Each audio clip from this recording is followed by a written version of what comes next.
Paramashivoham Om Nithyananda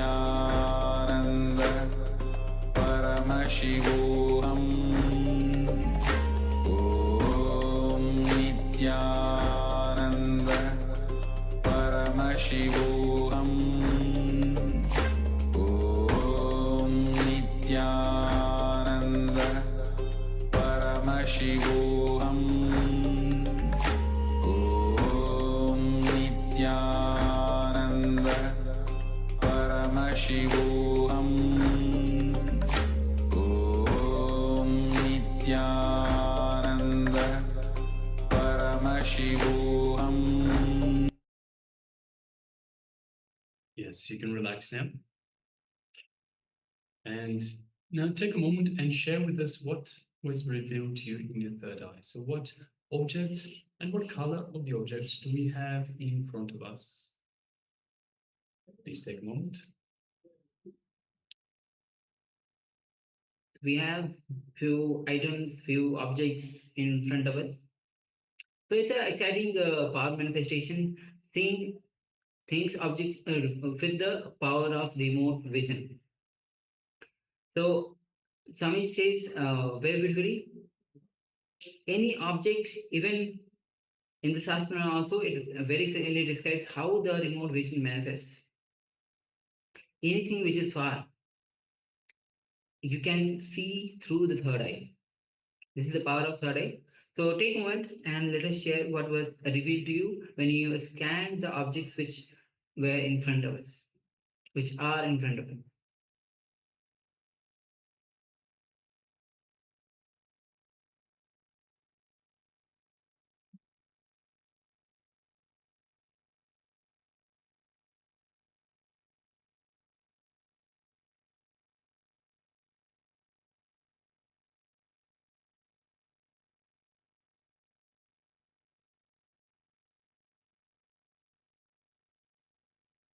Yes, also requesting, we have a number of participants that have their camera switched off, requesting Ma Shu Wei Ping, Ma Kaylee Wang, Ma Join Han, and Ma Wei Wen Mei. If you could please switch on your cameras and be available in the camera frame itself. Yes.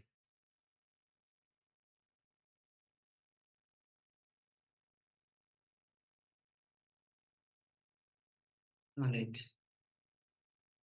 So let's now, we'll be showing the objects that we have in front of us, the items that we have in front of us. Let's verify our power manifestation. So first we have an Atmalinga stand. As you can see, it's a Atmalinga stand. Yes. So there's a Atmalinga holder or a Pitham as well for the Linga with Sheshana. And we have Atmalinga itself. The Spatika, pure Spatika. Swami says this Spatika has the power to hold trillions of memory. And we have the Padukas. Yes, as you can see, these are the two Padukas. Swamiji's Padukas. And we have a Deepa stand. You can see. Yes. Yes. So these are the items that we had in front of us. So thank you all those who have manifested and taken part in this power manifestation. Thank you all of you. So with this exciting power manifestation, let's move on to the next session, which is going to be on the understanding how your mind can lead you to bondage or freedom. So it is through the mind that we get bounded, we get into some limitations. And it is through mind we can move towards the to liberation. So this is going to be very interesting and exciting revelation by Swamiji, as this is directly going to apply in your life. When you can change direction of your life, how you can use your own mind to either to get bounded or to get liberated. So let's come to the space of listening as we enter into this revelation by Swamiji.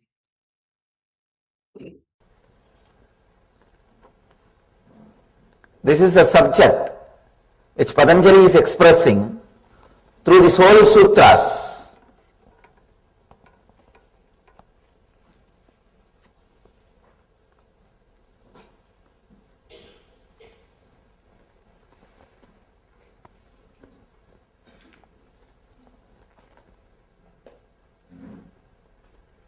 Illumining your comprehension means seeing things properly, with a proper light, with awakened vision.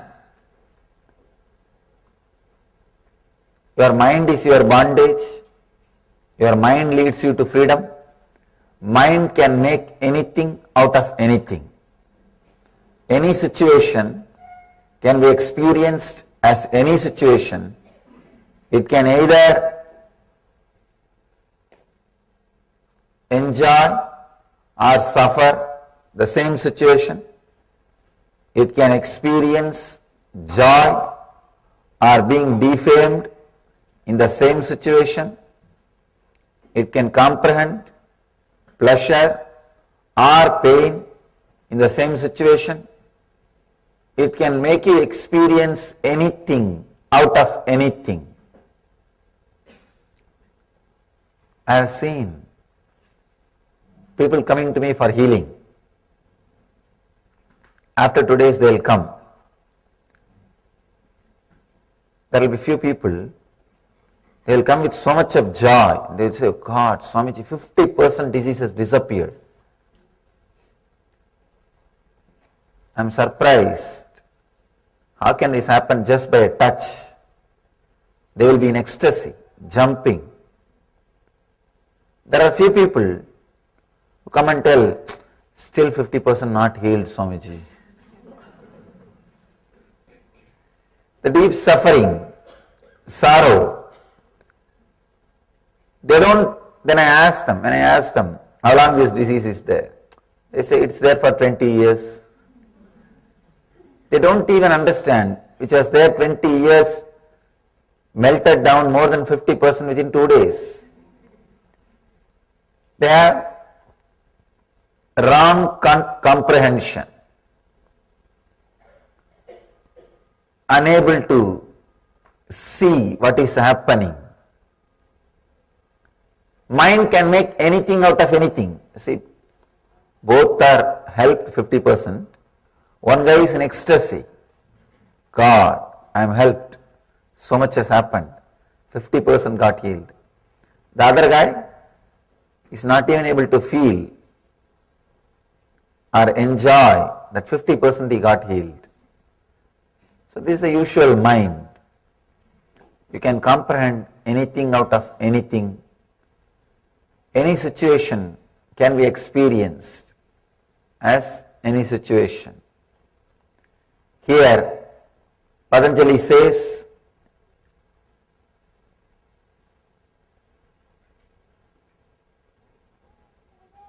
these 5 modifications: right knowledge, wrong knowledge, imagination, sleep, and memory.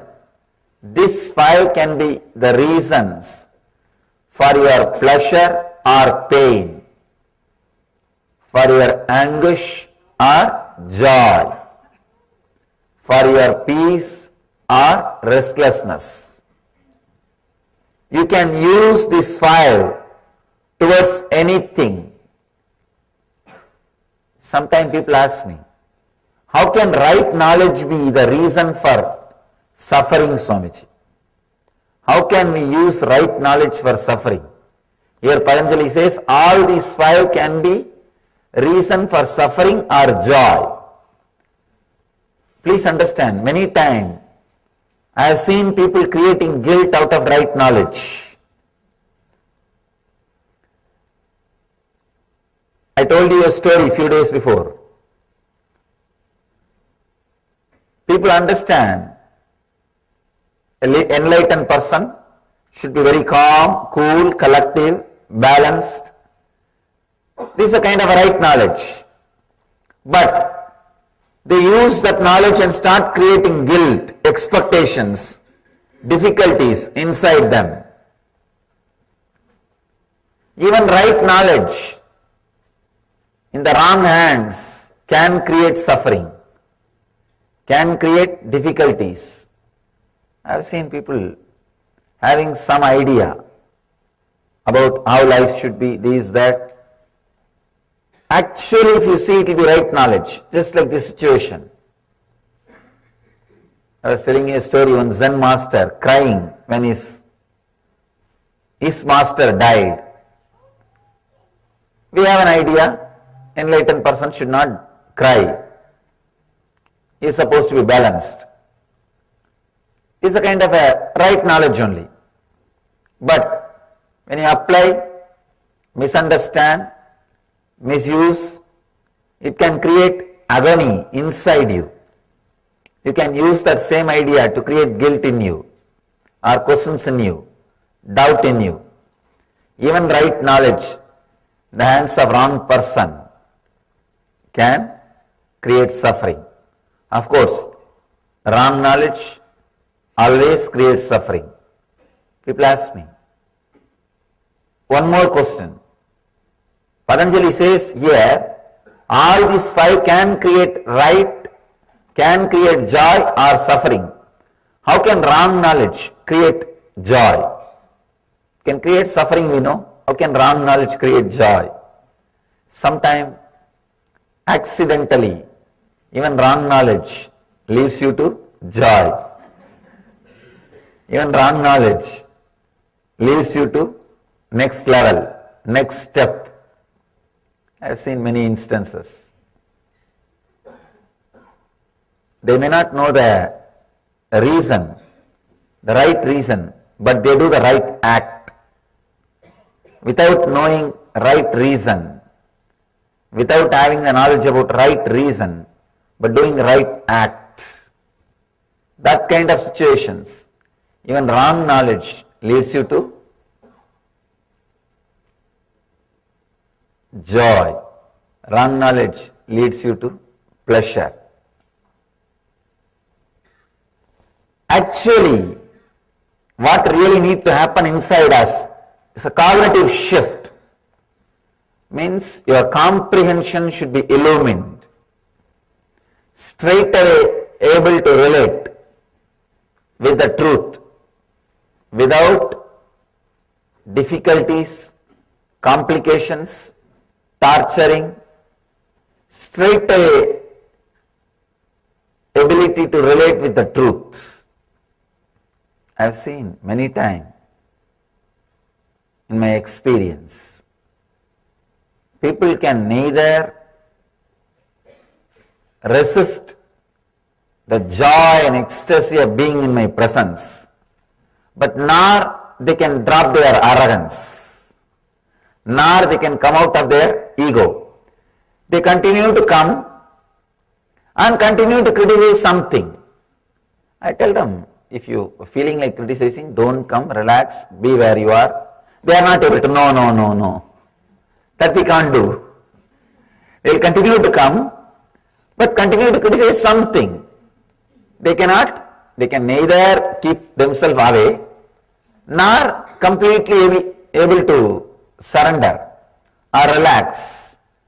Means the wrong comprehension. The cognitive shift has not happened.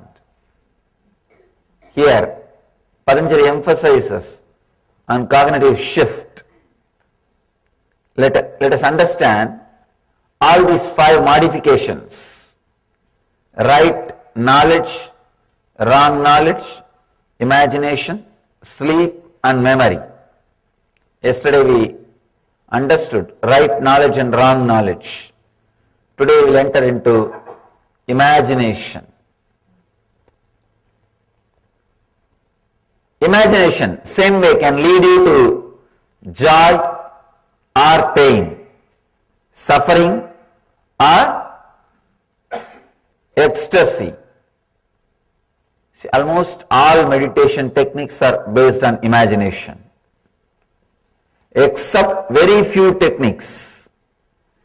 The clicks, what I call initiations, except the initiations directly from the master, all other techniques use imagination.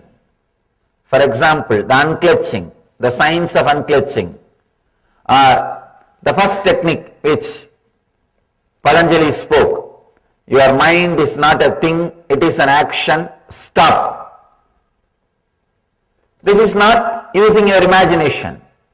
This is a straight initiation. Straight initiation, straight click. Except this kind of initiations, this kind of clicks, all other techniques are using your imagination. When the imagination is used to lead to pleasure, to make you experience ecstasy, it is called meditation. The same imagination is used to lead you into suffering, it is called mind. There are only two things. Either your mind can continuously condition you, or it can continuously liberate you. Your imagination can either go this way or that way. It cannot stand still. It cannot stand still. We need to understand this one fact. We always think, I may not be progressing spiritually, but I am stuck somewhere where I am. No. Either you progress or you are going down. There is no such thing as stuck. Please be very clear. There is no such thing as stuck. Either you are going up or going down, like skiing. There is no such thing that you can stop or stand stuck. No. It doesn't happen in the inner field. If your imagination is used by you to liberate yourself, to uncondition yourself, it is called meditation. If your imagination is used to bind you more and more, to create more and more bondage, it is called mind. Conditioning. I have seen even the great knowledge about yoga, people start using it for one more conditioning. I have seen thousands of people reading Yoga Sutra, they will be depressed because they misuse this knowledge, they abuse this knowledge, they misinterpret this knowledge, they start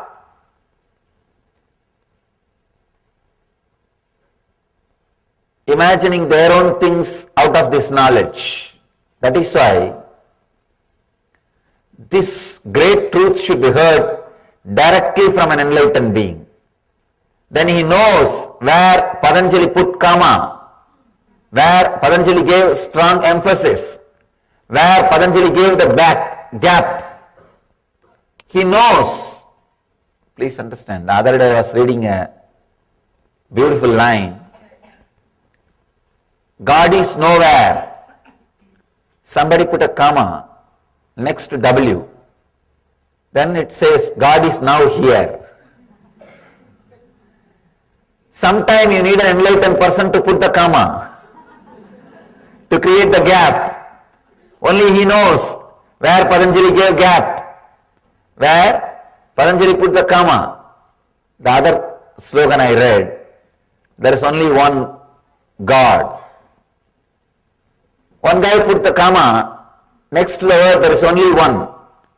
Then it reads, there is only one God. First line it says, there is only one God. It's more like a moral science, uniting all the religions, creating peace. The second line, there is only one, comma, God. It's a spiritual experience. It's a spiritual truth. These two statements may look similar, but it has tremendous different significance. Its significance is totally different. See, there is only one God. It can be uttered by anybody. Everybody utters the same thing. But they say in the end, there is only one God, that is my God. Not your God. That is where the problem starts. Everybody accepts there is only one God, no doubt. But everybody says that God is only my God, not your God. The path to that God is only my path, not your path. That is where the problem starts. So if you put one comma, there is only one God, there is only one comma, God, then it's a spiritual experience. This statement means there is only one thing, nothing else. So, when you listen to these great truths from an enlightened master, you know where to put the comma, you know where Patanjali gave the gap, you know where he emphasized, you know where he was connecting or disconnecting words. Imagination can either lead you to hell or heaven. It's like a drug, LSD. Many people experience ecstasy if they take a drug.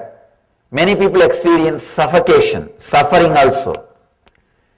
If you are habituated for nightmares, if you take LSD, you will have a suffocation feeling. Your LSD experience will be nightmarish. If you are habituated for sweet dreams, if you take LSD, you will feel like you are in heaven. That's all. It is intensifying what you think, intensifying what you imagine. The drug experience is nothing but intensification of what you are imagining, your imagination. Your imagination can lead either towards this direction or that direction. I can give you thousands of examples, thousands of stories. Especially I am constantly working with people's imaginations. It's my life. Last 6 years I am working with imaginations of the people. Millions of people directly and millions indirectly. Either trying to remove their imagination, alter their imagination, or redirect their imagination. Just today, one of my disciples was telling me,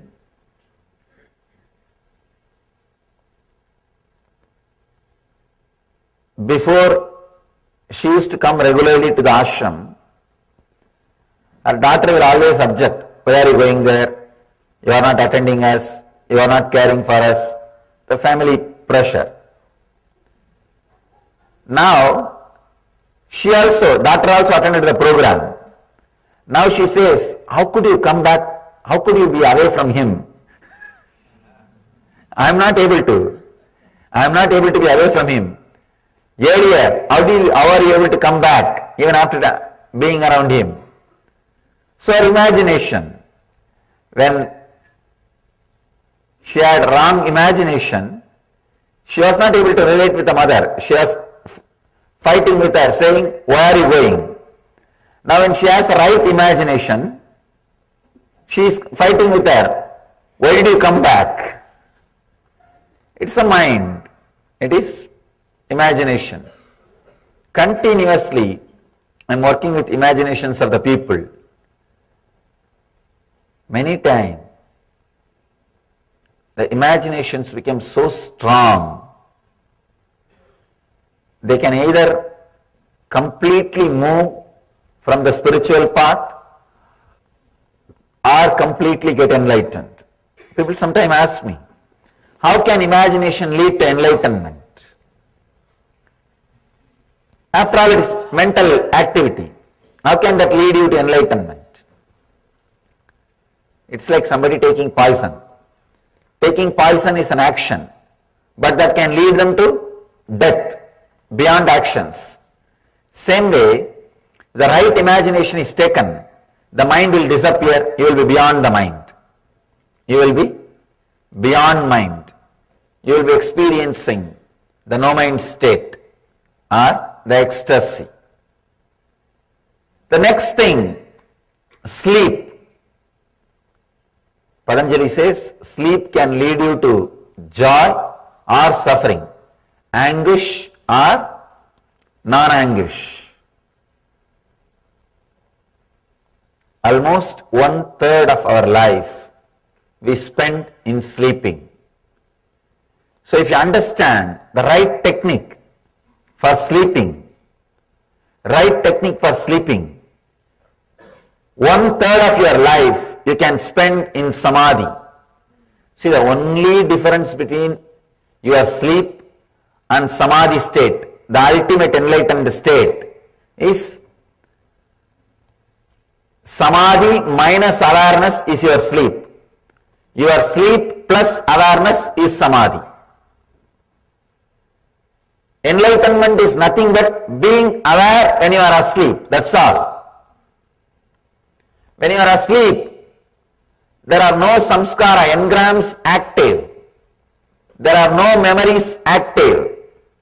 You are completely silent, relaxed, settled. In that state, but only one thing, one difference, you are not aware. See, in the deep sleep, you are entering into the same space in which Buddha is living, in which Ramakrishna is living, in which Meera is dancing, in which Chaitanya is singing.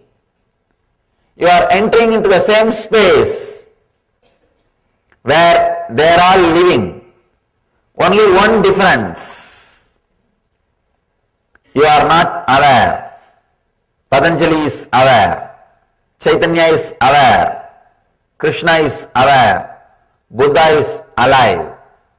In that space, if you know how to be alive, if you learn how to be aware, you have done everything.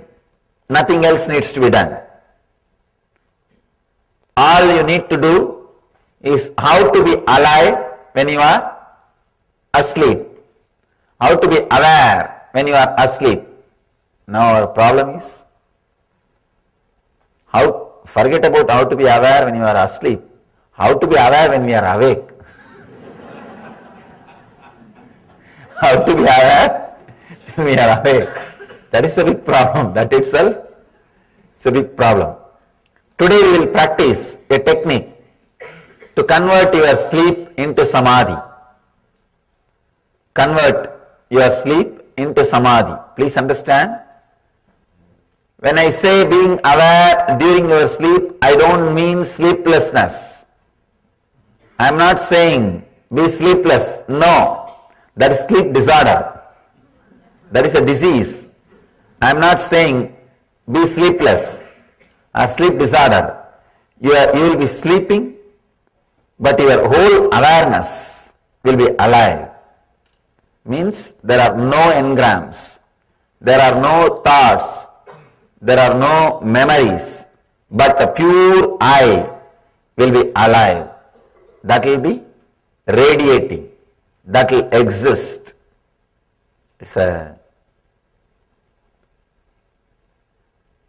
There is a very powerful technique called Yoga Nidra, falling asleep consciously, falling into the deep sleep state with awareness. I can say,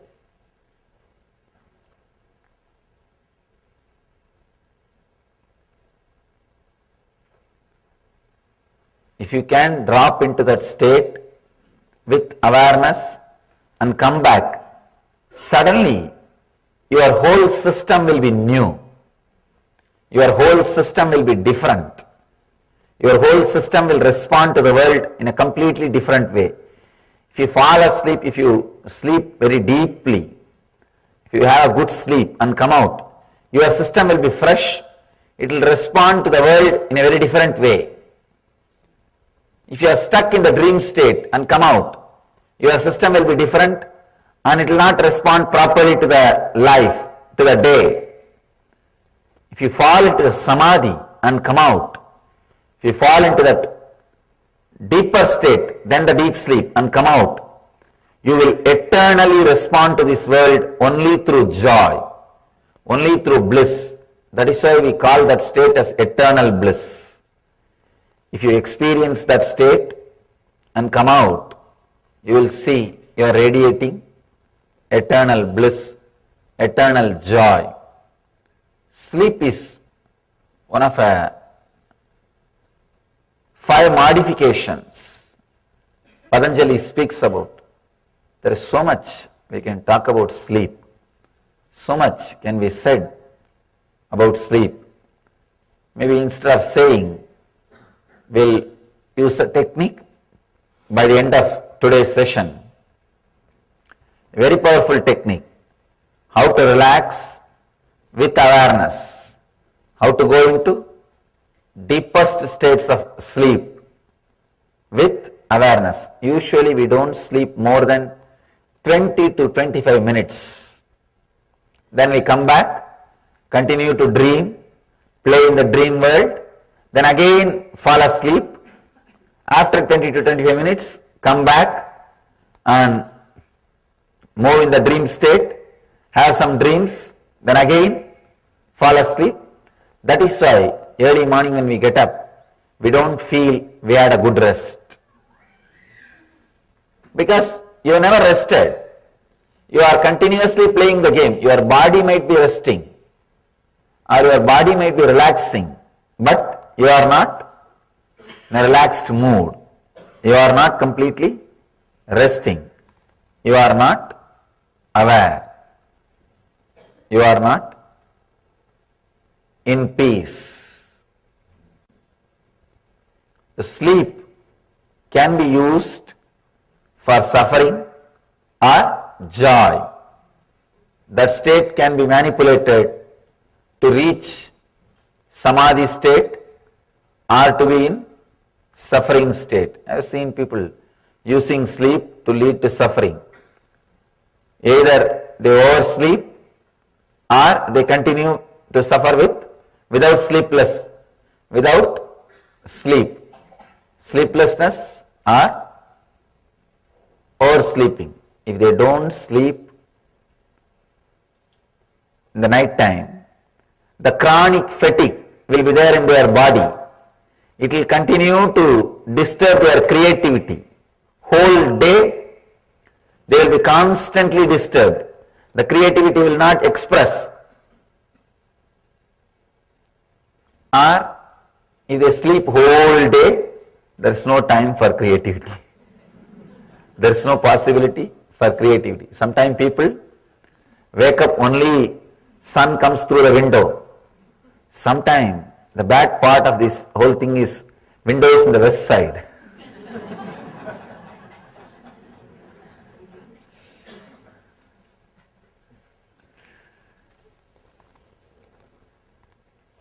Tired of taking rest. Human being is the only animal who are tired of taking rest. Any other animal, morning if you wake up, you will be fresh, jump, act very alive. Human being is the only animal, when he wakes up in the morning, just rolls and pulls the blanket. Especially that early morning sleep with the blanket will be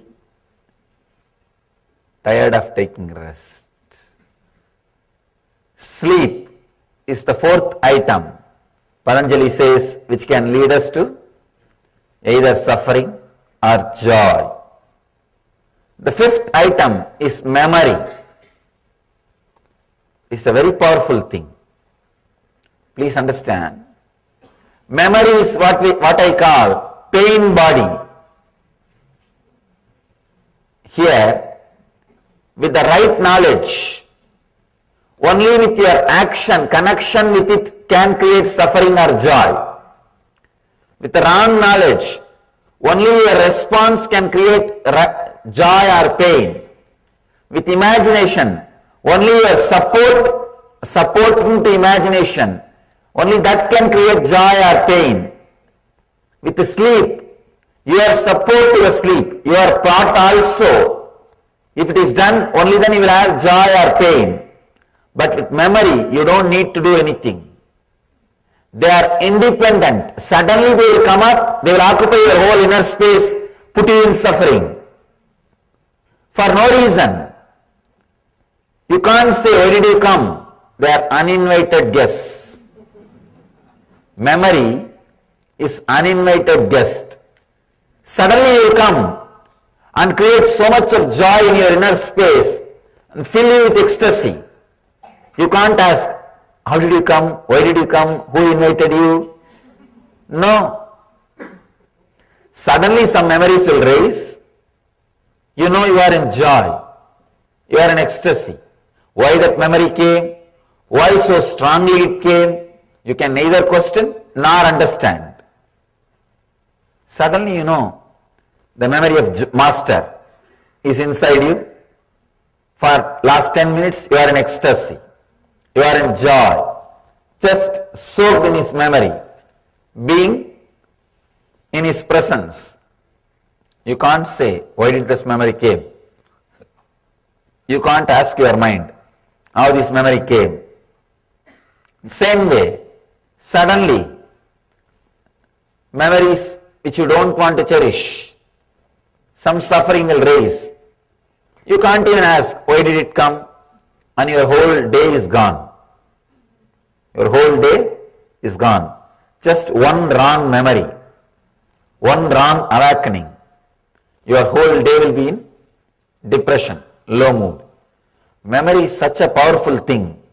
It can come up by itself and put you in joy or suffering, put you in anguish or peace, put you in bliss or suffering.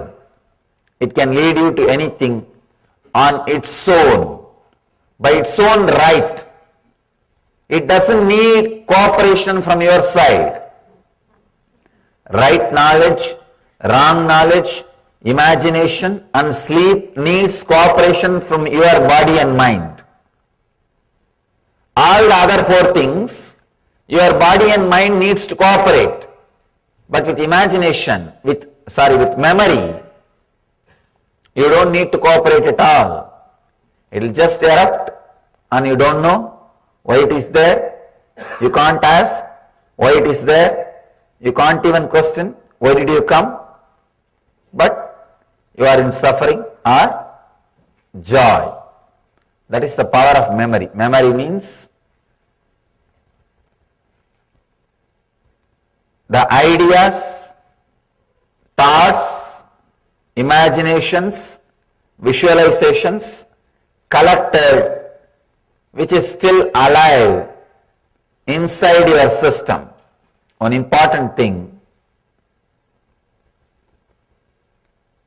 if your memory is complete, it won't lead you to suffering, it will lead you to joy. But it is not complete. If your memory about your past, if it is complete, you will have knowledge about your future. Please understand.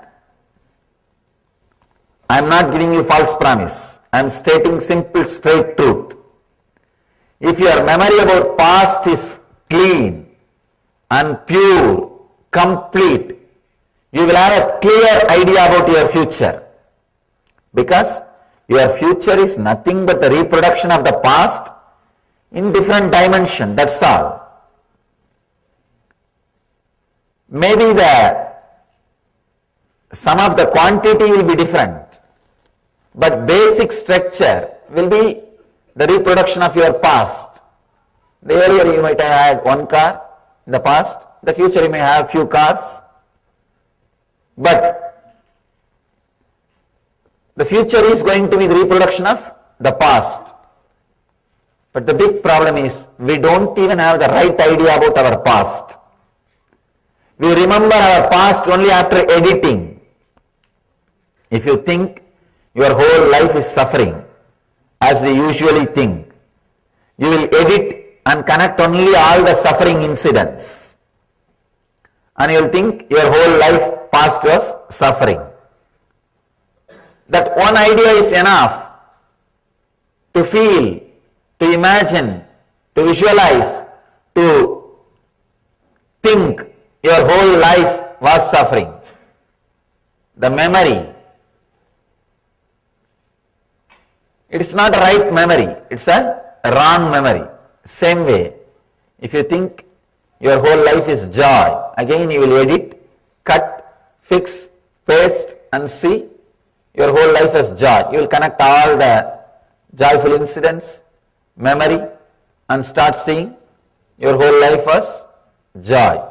We never comprehend, we don't have the complete memory. We don't look at the past as it happened. We don't smell the past as it happened, as it is.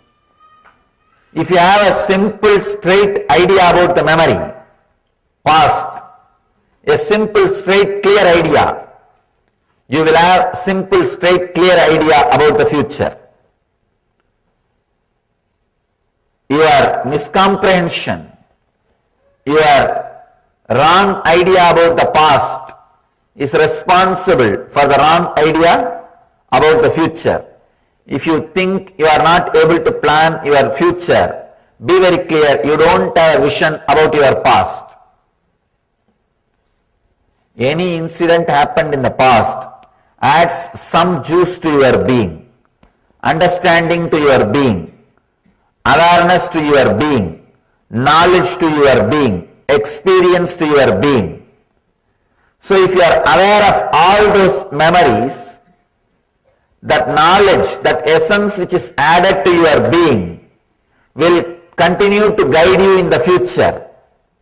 But when you forget those incidents, those memories, when memory loss happens, which is happening in all of us, that juice of that experience, knowledge of that experience, memory of that experience will not express itself in the future.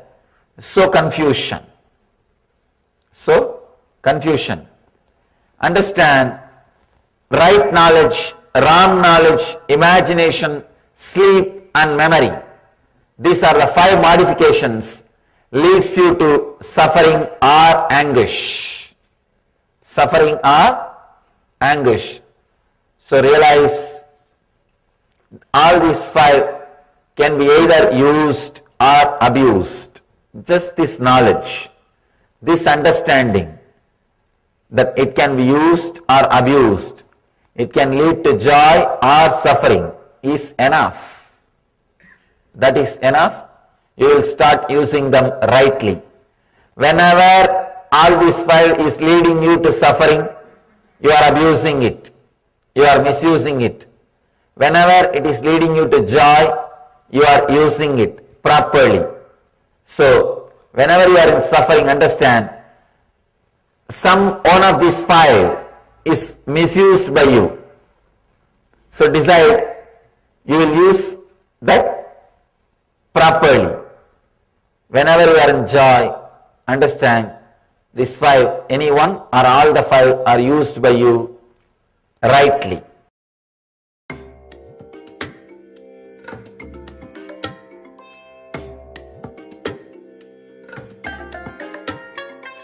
I bless you all. Let you all open all your 3 eyes and manifest the powers of Mahasadashiva. Om Nithyananda Paramashivoham. Om Nithyananda Paramashivoham. Yes, welcome back from this wonderful revelation about the Supreme Pontiff of Hinduism. Letting us know that the mind can be either freedom or bondage. It is totally up to us. Let us move into the internalization exercise. Be established in your own nature. See, imagination can either lead you to hell or to heaven.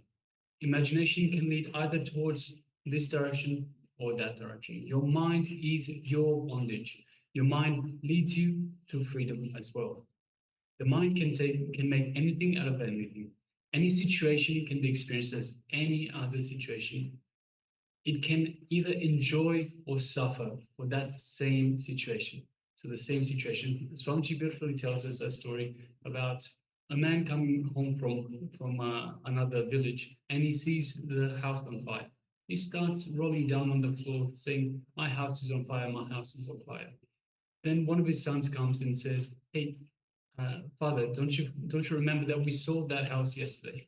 Straight away, the father gets up and says, "Yes, you're right. It is no longer our house. It's okay." Second son comes and says, "Yes, it's true that we sold yesterday, but we haven't received the money yet." Again, the old man rolls on the floor, crying, "My house is on fire. My house is on fire." Until the third son comes and says, "Yes, it's true that it says that actually it's not true. We have received the money. My other two brothers don't know. We just received it. I just put the check in the bank." Again, the old man gets up and he's totally fine. The same situation, exactly the same situation, yet it is, in one puts him into bondage, the other one puts him into freedom. So the mind can make anything out of anything. It can either enjoy or suffer that very same situation. It can experience joy or being defamed in the same situation. It can comprehend pleasure or pain in that same situation. It can make you experience anything out of anything. So now you could say that God is nowhere. Swamiji gives in the revelation, he tells about this. You could say that God is nowhere, or you could put a comma next to W, and then you could say God is now here.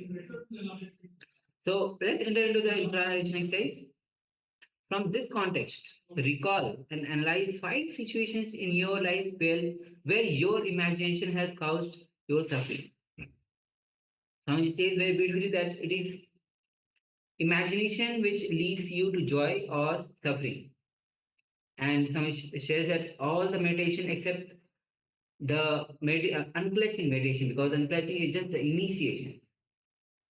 All the meditation uses imagination. So through imagination, it's like steam, whether it is like whether it goes up or down. So it cannot get stuck. Imagination, whether it can be right or wrong. So let's analyze this concept. Analyze and your situation in your life where imagination has caused suffering in you. So let's take a few minutes. You have the pen and paper ready with you, and let's enter into this internalization exercise.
Yes, you can relax now.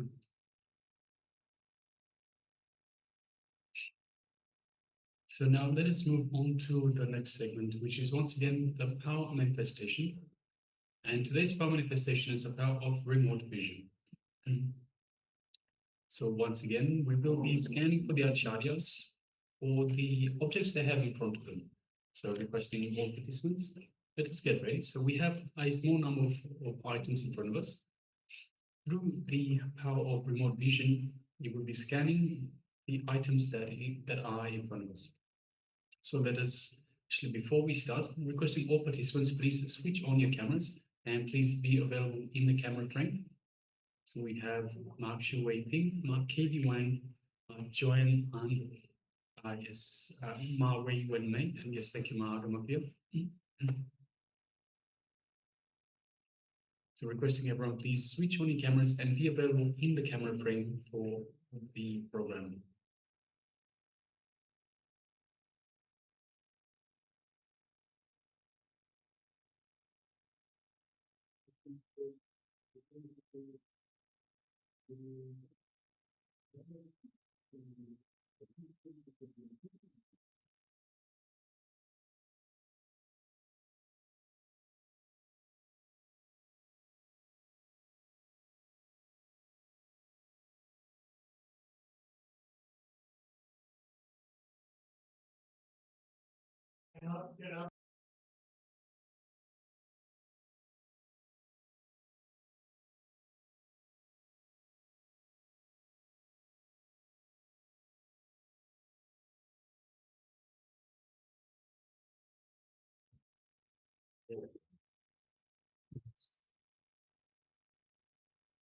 So requesting participants, let us sit comfortably with the head, neck, and spine in a straight line.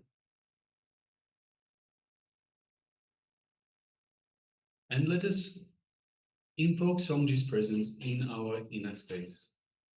So the inner space is just below the heart center in the Ananda Khanda region, which is just there, around where the solar plexus is, around that same region. So requesting participants, let us invoke Swamiji in our inner space.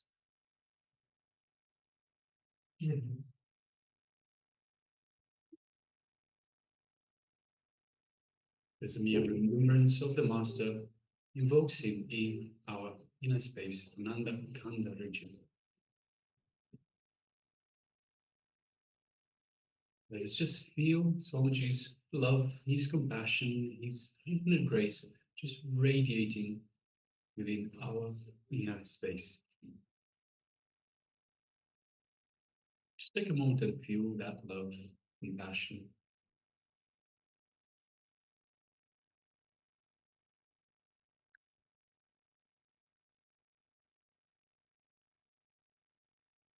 Feel the energy that Swamiji is radiating as it flows through your entire body, reaching out to every corner of your body, every one of the trillions of cells that we have in our body.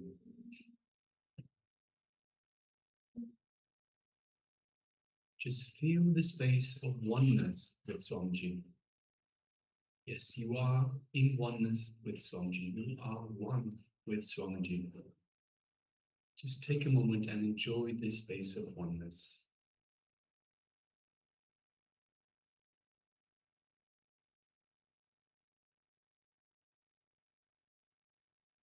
Now let us move our gaze to the third eye, just between the eyebrows.